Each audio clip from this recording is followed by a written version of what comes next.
It's a lovely good evening to you. This is a radical farmer here at Organic Farm 7. If you have some strawberries and you enjoy strawberries, you must understand that the strawberries are not in season now. The common varieties, they are not in season now. So if you have strawberries, they must be looking like this. They must be looking like this, almost like dead, but you don't have to worry. It is just a season. So you have to do two things. Let me not say two things. You have to do four things. Number one, you have to keep your garden healthy and clean as much as possible, meaning you have to weed. Secondly, you have to clean your plants. Now, how do you clean your plants? You have to get rid of all the dead leaves. You have to get rid of all the dead leaves. All the leaves that are not supposed to be there, you have to get rid of them, like what I'm doing right now, because these are just burdening the plant. So you have to remove all of them.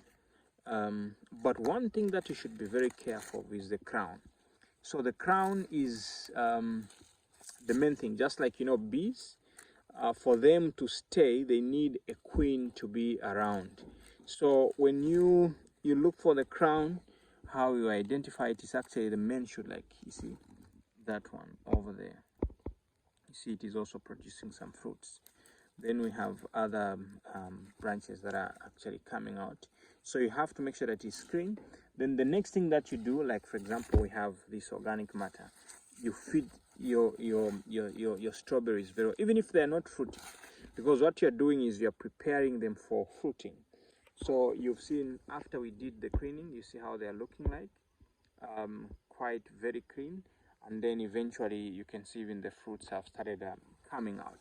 If you're planning to plant strawberries, you'd have to plant them now, because in the next 60 days they'll actually start producing for the next 5-6 months. So just make sure that your strawberries are well fed. Make sure that your strawberries are well cleaned. You don't need to have, when they start fruiting, they shouldn't find the dirty and all those things. So they have to be cleaned. All these which actually are going to have fungal infection, and also thinning must be done. You don't need too many branches around. You just need a few heads that are going to be giving you fruits, because if they are crowded, it becomes another problem. So after cleaning them, you see how clean they are looking like, and then eventually the new shoots are coming out. You can see the new shoots are coming out. Then they'll keep on growing. Then make sure that you are irrigating.